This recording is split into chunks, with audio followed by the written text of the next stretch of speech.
ಹೇಳಿ ಸರ್. ಎಲ್ಲರಿಗೂ ನಮಸ್ಕಾರ. ಇವತ್ತಿನ ದಿನ ಈ ಪ್ರೆಸ್ ಮಾಡೋ ಉದ್ದೇಶ ಏನಂದರೆ, RSSನ ಒಂದು 100 ವರ್ಷದ ಪಥಸಂಚಲನಕ್ಕೆ ಏನು ಚಿತ್ತಾಪುರದಲ್ಲಿ ಟಾರ್ಗೆಟ್ ಇಟ್ಕೊಂಡು ಮಾಡ್ತಾ ಇದ್ದಾರೆ. ನಮ್ಮ ಭಾರತ ದೇಶದಲ್ಲಿ ಕೋಮುಗಲಭೆಯನ್ನು ಎಬ್ಬಿಸುವ ಉದ್ದೇಶದಿಂದ RSSನ ಯಾವ ನೋಂದಣಿ ಇರಲಾರದ ಒಂದು ಸಂಘಟನೆ ಇವತ್ತು 100 ವರ್ಷ ಆಗಿದೆ ಅಂತೇಳಿ ತಮ್ಮನ್ನು ತಾವೇ ಜಂಬು ಕೊಚ್ಚಿಕೊಂಡು ಕೈಯಲ್ಲಿ ಲಾಠಿ ಮತ್ತು ಆಯುಧಗಳನ್ನು ಹಿಡಿಕೊಂಡು ಪಥಸಂಚಲನಕ್ಕೆ ಆಹ್ವಾನ ನೀಡುತ್ತಿರುವ ಇವತ್ತಿನ ಗ್ರಾಮೀಣ ಮತಕ್ಷೇತ್ರದ ಶಾಸಕರಾದಂಥ ಬಸವರಾಜ ಮತ್ತಿಮೂಡವರು ನಾವು ಪಥಸಂಚಲನ ಮಾಡೇ ಮಾಡ್ತೀವಿ ಅಂತೇಳಿ ಒಂದು ಆಹ್ವಾನವನ್ನು ನೀಡಿದ್ದಾರೆ. ನಾವಂತೀವಿ, ನಿಮ್ಮ ಪಥಸಂಚಲನಕ್ಕೆ ಆಹ್ವಾನ ನೀಡೋದಕ್ಕೆ ನಮಗೆ ಸ್ವಾಗತದ. ಬಟ್ ನಿಮ್ಮ ಆಯುಧಗಳು, ನಿಮ್ಮ ಬಡಿಗೆಗಳು, ನೀವು ಏನು ಹಿಡ್ಕೊಂಡು ಪಥಸಂಚಲನ ಮಾಡಬೇಕು, ನಿಮ್ಮ ಉದ್ದೇಶ ಏನು ಪಥಸಂಚಲನ ಮಾಡೋದಕ್ಕೆ ಅಂತ ತಮ್ಮನ್ನು ತಾವು ಅರ್ಥರು ಬಹಳ ಉತ್ತಮ. ಈ ಪಥಸಂಚಲನವನ್ನು ನಿಮ್ಮ ಗ್ರಾಮೀಣ ಮತಕ್ಷೇತ್ರದಲ್ಲಿ ಯಾಕೆ ಮಾಡ್ತಾ ಇಲ್ಲ?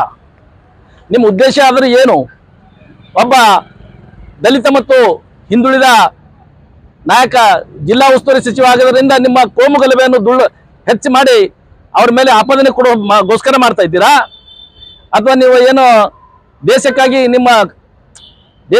ನಿಮ್ಮ ಸ್ವಾತಂತ್ರ್ಯಕ್ಕಾಗಿರೋ ಏನು ನಿಮ್ಮ ಕೊಡುಗೆ ಏನು? ದೇಶದ ಉನ್ನತಿ ಸ್ಥಾನಕ್ಕೆ ಏರಲು ನಿಮ್ಮ ಕೊಡುಗೆ ಏನು? ನಿಮ್ಮ ಪಥಸಂಚಲನ ಮಾಡ್ಬೇಕಾದ್ರೆ ಜನರಿಗೆ ಹೇಳ್ರಿ ಏನು ಮಾಡ್ತಾ ಇದ್ದೀರಿ ಅಂತ. ಇವತ್ತು ಮೊನ್ನೆ ಒಂದು ಅಕ್ಕಿ ಪಿಕ್ಕಿ ಜನಾಂಗದ ಹುಡುಗಿ ಅದು ರೇಪ್ ಆಗಿ ಮರ್ಡರ್ ಆಯ್ತು ಮೈಸೂರಿನಲ್ಲಿ. ಮೈಸೂರಿನ ಪ್ರತಾಪ್ ಸಿಂಹ ಆಗಲಿ, ನಮ್ಮ ಸಿಟಿ ರವಿ ಆಗಲಿ, ಬಸವರಾಜ ಮತ್ತಿಮೂಡಾಗಲಿ, RSSನ ಯಾವ ನಾಯಕರಾಗಲಿ ಒಂದು ತುಟಿ ಪಿಟ್ಟ ಕಲಿಲ್ಲ. ಯಾಕೆ ಅವಳು ಹಿಂದೂ ಅಲ್ವಾ? ಇಂಥವನ್ನು ನೀವು ಮುಂದಿಟ್ಕೊಂಡು ಮಾಡಲಾರ್ದೆ ಇವತ್ತ ಕೋಮು ಗಲಭೆ ಬುಸಕತ್ತ ಒಂದು RSSನ ಪಥಸಂಚಲನಕ್ಕೆ ನಾವು ಮಾಡೇ ಮಾಡ್ತೀವಿ ಅಂತೀರಾ? ನೀವು ಉದ್ದೇಶ ನಿಮ್ಮದು ಈ ಉದ್ದೇಶ ಸರಿಯಲ್ಲ. ಇಂಥವು ಕೋಮು ದುಳ್ಳರಿ ಎಬ್ಬಿಸ್ಬೇಡ್ರಿ. ಇದು ಶಾಂತಿ ಪ್ರಿಯ ನಾಡು, ಇದು ಬುದ್ಧನ ನಾಡು. ಇಲ್ಲಿ ಸಂವಿಧಾನ ಇದೆ, ಸಂವಿಧಾನಾತ್ಮಕವಾಗಿ ಏನು ನಡಿಬೇಕು ಅದೇ ನಡೀತದ.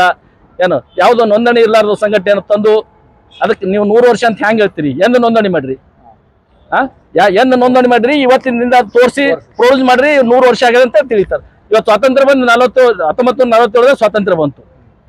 ಅದಕ್ಕೆ ಅಲ್ಲಿಂದ ಇಲ್ಲಿ ತನಕ ಲೆಕ್ಕ ಮಾಡೋದು ಎಷ್ಟು ವರ್ಷ ಆಯ್ತಪ್ಪ ನಮ್ಗೆ ಸ್ವಾತಂತ್ರ್ಯ ಸಿಕ್ಕಂತ. ನಿಮ್ಮ RSS ನೋಂದಣಿ ಆಗಿದೆ ಅವಾಗ. ಇಂಥ ಉದ್ದೇಶಗಳನ್ನು ಇಟ್ಕೊಂಡು ಇವತ್ತು ಏನು ಮಾಡ್ಬೇಕಂತಿದ್ರಿ, ಒಂದು ಅಭಿವೃದ್ಧಿ ಕೆಲಸ ಮಾಡ್ರಿ, ಜನರಿಗೆ ಒಳ್ಳೇದಾಗತಕ್ಕಂಥ ಕೆಲಸ ಮಾಡ್ರಿ. ಜನ ಮೆಸ್ತಾರ. ನೀವು ಯಾವುದೇ ಜಾತಿ ಮತ್ತು ಪಂಥ ಇಟ್ಕೊಂಡು ಹೋದ್ರ ಇಲ್ಲಿ ನಡೆಯಲ್ಲ. ಕಾನೂನು ಸಂವಿಧಾನದ ಇವತ್ತ ಇಲ್ಲಿ ಜಿಲ್ಲಾ ಉಸ್ತುವಾರಿ ಸಚಿವರ ಮೇಲೆ ಆರೋಪ ಮಾಡ್ಬೇಕಂತೇಳಿ ಅವ್ರಿಗೆ ಆರೋಪ ಮಾಡ್ಬೇಕಂತ ಮಾಡ್ತಾ ಇದ್ರಿ.